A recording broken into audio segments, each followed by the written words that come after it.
Gérard Trémège, vous venez de présenter un projet de charte de gouvernance de la communauté d'agglomération du Grand Arbre. Oui. Est-ce que vous pouvez nous en dire plus? Oui, je crois qu'il était important et c'est conforme à mes engagements que j'ai pris pendant la campagne électorale. J'ai envoyé à tous les maires de la communauté d'agglomération du Grand Arbre un projet de charte de gouvernance. Ce projet met en évidence des points très simples. C'est que d'abord, une communauté d'agglomération, c'est un établissement public de coopération intercommunale. Ce n'est pas un lieu de confrontation politique. Et je souhaite que demain, nous puissions en faire réellement un lieu de coopération. Et cette charte, elle définit les modalités de cette collaboration et elle permet de constater que, au sein de la communauté d'agglomération, chacun pourra avoir sa place et participer aux décisions importantes qui engageront l'agglomération. Mais il pose aussi le principe, ce document, qui me paraît naturel, comme dans les 2/3 des communautés d'agglomération du territoire français, c'est que c'est le maire de la ville-préfecture qui préside la communauté d'agglomération. Mais ensuite, chacun est représenté au sein du bureau, y compris les maires qui ne seraient pas élus compte tenu de leur représentativité, et qui siégeraient au sein de ce que j'appelle la conférence des maires. Bon, on est bien obligé de faire des calculs pour voir si ça peut aboutir. Il y a 28 mandats au total. Il y en a actuellement 13 et 2 qui sont un petit peu dans l'attente. Alors, est-ce que vous pensez que vous obtiendrez ces 2 de manière à pouvoir, disons, mettre en application cette charte de gouvernance? Et si, dans l'hypothèse, vous n'obteniez pas les 2, qu'est-ce qui se passerait?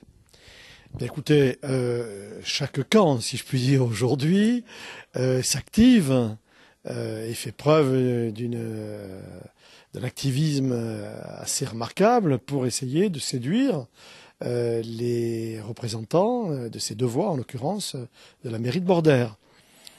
Bon, je ne sais pas ce que décideront les élus de Bordère, car c'est quand même leur choix, il leur appartient et ils le décideront prochainement. Je ne sais pas aujourd'hui quel sera leur choix, mais j'espère qu'il sera celui qui va dans le sens de cette charte de gouvernance que je leur propose. Et ensuite, si ça ne va pas dans ce sens, je souhaite que cette charte de gouvernance soit malgré tout appliquée, ce qui permettrait à chaque maire de participer aux travaux de la communauté d'agglomération au sein d'un bureau élargi qui s'appelle la conférence des présidents, chose que nous n'avons jamais connue depuis les 7 dernières années. Vous voulez dire qu'en 7 ans, vous n'avez jamais été convié à une réunion du bureau de l'agglomération? Non, jamais, jamais. Alors que je suis le maire de la ville préfecture, qui représente près de 70% de la population et du potentiel fiscal, je n'ai jamais été invité à une réunion de bureau. Alors que je sais très bien qu'il y avait des réunions des maires, des autres maires qui étaient organisées régulièrement, sauf le maire de Tarbes. Et ça, c'était inacceptable. Je n'ai pas envie que demain, le maire de Tarbes, le maire d'Odos, le maire de la Louvière soient exclus d'une soi-disant majorité qui aurait été ou qui pourrait être confortée par l'apport des voix de Bordère. Je crois que le maire de Bordère, qui est un homme raisonnable et qui a autour de lui une équipe de gens raisonnables, fera le choix qui sera le meilleur pour lui, pour sa commune et pour les intérêts de sa commune et de son territoire.